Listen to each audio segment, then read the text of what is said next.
Assalamu alaikum, dear brothers and sisters. Have you ever wondered why, despite working hard, your rizq feels stuck, as if the blessings just aren't flowing? The truth is, sometimes the problem isn't in how much effort we put in, but in hidden sins we may not even realize we're committing. These sins quietly block barakah, leaving us restless and unsatisfied, no matter what we earn. In today's video, we'll uncover 5 such dangerous habits that could be standing between you and the rizq Allah has destined for you. Watch closely, you might discover something that could change your life. 1. Injustice towards others, a hidden blocker of rizq. Injustice is one of the most serious sins in Islam, and it can manifest in ways we may not even realize. It is not limited to major acts like oppression or tyranny. Even small, seemingly harmless actions can fall under injustice. This includes taking someone's rights without permission, speaking ill of a person behind their back, underpaying workers, or showing favoritism unfairly. Such actions create a ripple effect of harm and resentment in society, and more importantly, they invite the displeasure of Allah. The Prophet ﷺ warned that oppression will be a source of darkness on the Day of Judgment. This darkness doesn't only manifest in the hereafter, it can also affect our worldly life. When a person commits injustice, they place a barrier between themselves and Allah's mercy. As a result, rizq sustenance may be reduced, delayed, or stripped of barakah, no matter how much effort is put into earning. It's important to remember that rizq isn't just money, it includes peace of mind, health, opportunities, and relationships. Injustice can drain these blessings quietly, leaving a person feeling constantly unsatisfied and struggling without understanding why. To protect yourself from this hidden sin, always deal with others fairly. If you've wronged someone, seek their forgiveness promptly and rectify the harm caused. Be mindful in your speech, fair in your transactions, and sincere in fulfilling others' rights. Allah loves justice, and when a person acts with fairness, they align themselves with the divine order that brings barakah into life. Upholding justice is not only a moral duty but also a spiritual safeguard. By removing injustice from our actions, we open the doors to a pure rizq, one that is blessed, sufficient, and a source of true contentment. 2. Breaking promises, a silent destroyer of barakah. Breaking promises is more than just failing to keep your word, it's a breach of trust that can deeply harm relationships and disrupt the flow of barakah in life. In Islam, fulfilling one's promises is considered a sign of true faith. When a person gives their word, it becomes a moral and spiritual responsibility to honor it. Failing to do so without a valid reason is a form of dishonesty, and dishonesty is a major cause for Allah's blessings to be withdrawn. Often, promises are broken casually, agreeing to help someone but not showing up, committing to a time but arriving hours late, or making verbal assurances in business deals without any intention of following through. Such acts may seem small, but they weaken the trust others have in you. When trust erodes, opportunities for rizq and cooperation naturally decline, because people no longer feel secure in dealing with you. In a business context, broken promises can lead to lost clients, damaged reputations, and strained partnerships.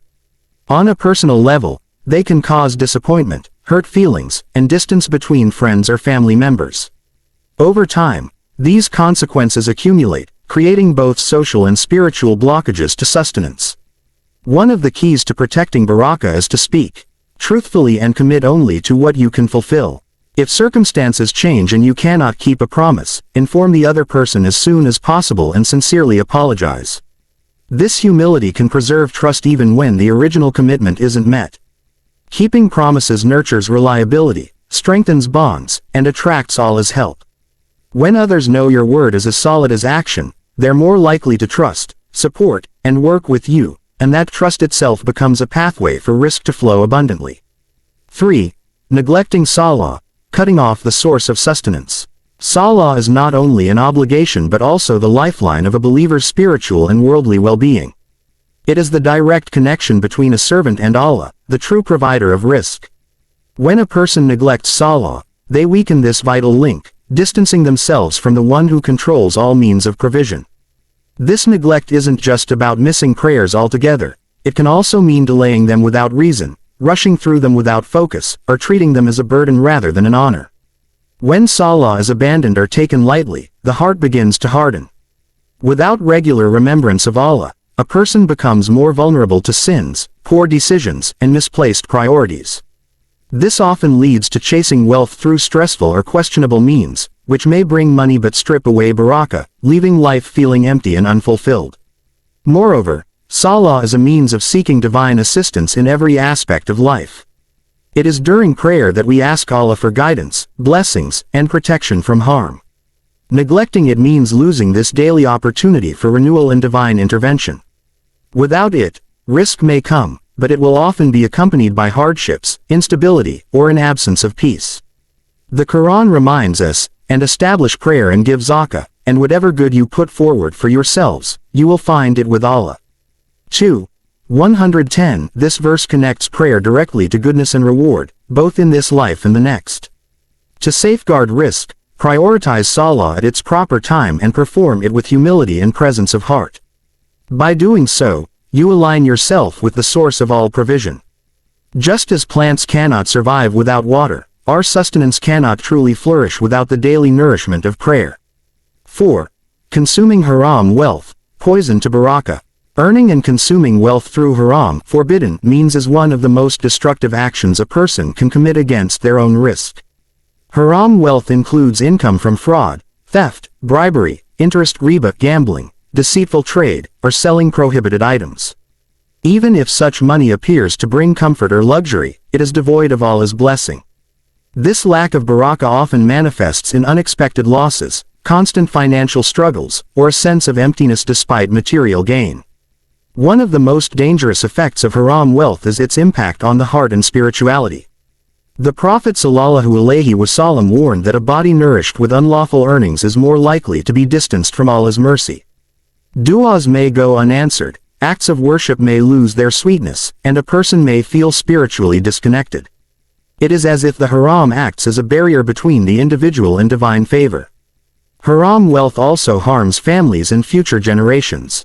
Food, clothing, and shelter provided through unlawful means carry spiritual consequences. The purity of what we consume directly influences our character, our health, and the environment we create for our children. Sometimes, the temptation to earn haram comes from impatience, greed, or fear of losing opportunities.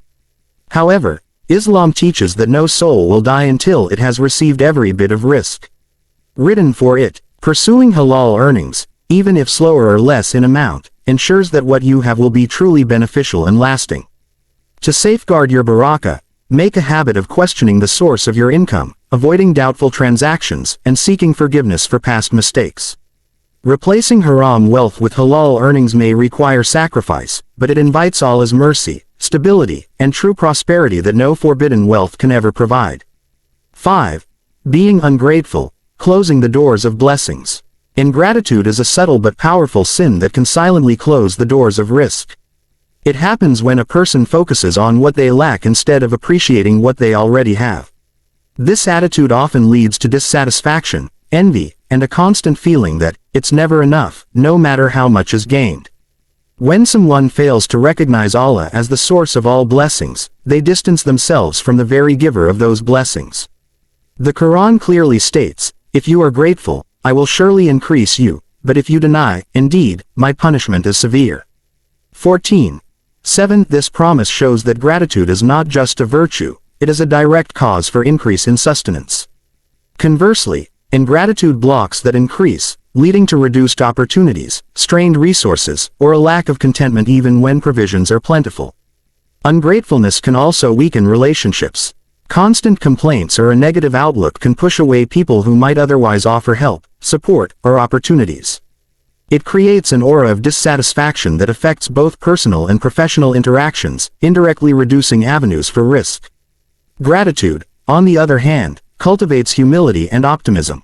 When you acknowledge Allah's favors, big or small, you develop a mindset of abundance rather than scarcity. This perspective not only attracts more blessings but also allows you to use your current resources wisely and productively. To overcome ingratitude, make it a habit to regularly thank Allah verbally and in action. Keep a mental or written record of blessings, give in charity from what you have, and express appreciation to people who help you. Such acts open the heart to more barakah, ensuring that your rizq is not just enough, but deeply satisfying and filled with contentment. Alhamdulillah, we've explored 5 hidden sins that can block rizq and barakah from our lives. By avoiding them, we open the doors to Allah's mercy and blessings. If you found this video beneficial, please like, share, and subscribe to Profound Deen for more reminders. Let's end with a prayer. May Allah bless our rizq, purify our hearts, and grant us contentment. Comment this dua below so others can say Ameen, and let's spread goodness together, inshallah.